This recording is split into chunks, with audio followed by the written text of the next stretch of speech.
Start. Sir, yesterday I was a point that so far as the present bill is concerned, it tries to make the nomination a simpler procedure than what was obtaining under the old act. The only difference is this, as I said in the beginning, after the last general elections, it was found that in certain areas there were a number of applications which were rejected on the ground that the nominations that were filed were not found. In order, therefore, there was a feeling at one time that we might provide the some procedure by which that matter could be taken to some independent authority.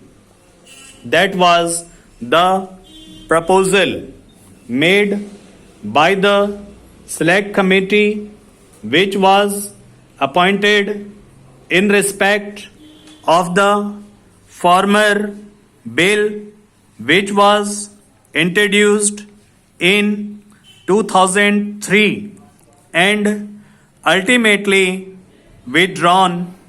However, when this matter was again considered by the select committee on the present bill, they thought that if at all the judicial authority was going to be interposed at this stage, then the object of having simultaneous elections was likely to be defeated.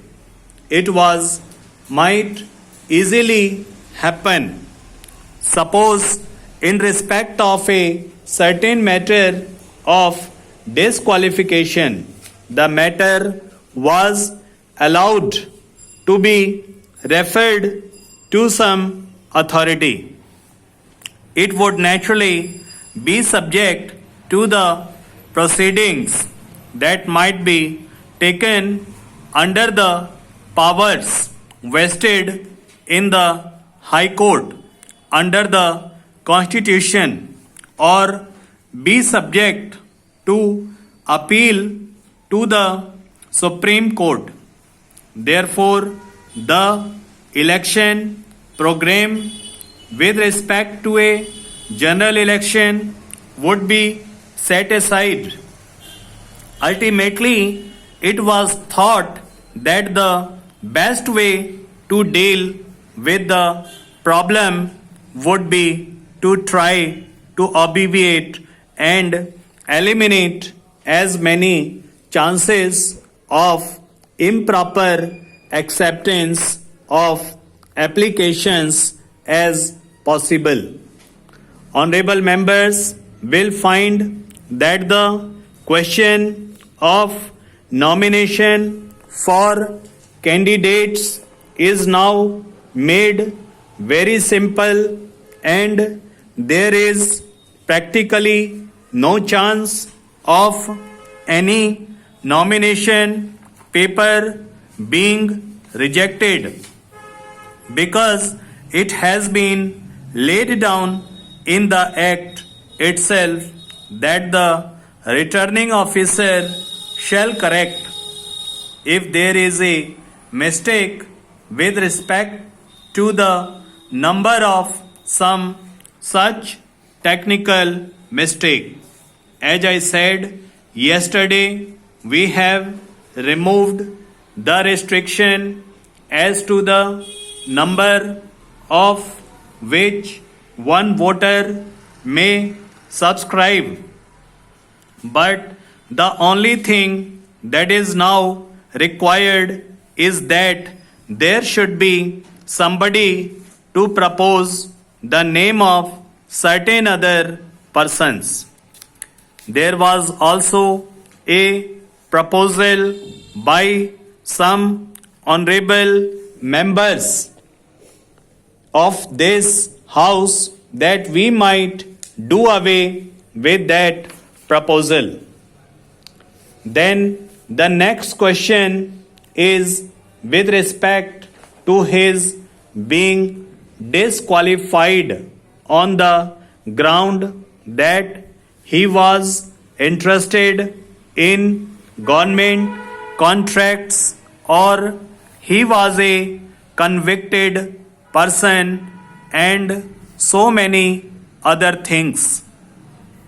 In that connection, it was found that this was not a matter which could be summarily disposed of, and ultimately it was to be left in spite of all that is said and done to the election objection, which may take place, but I am sure that a man who wants to stand as a candidate to the legislative assembly of a state or to the house of the people will naturally think twice before he applies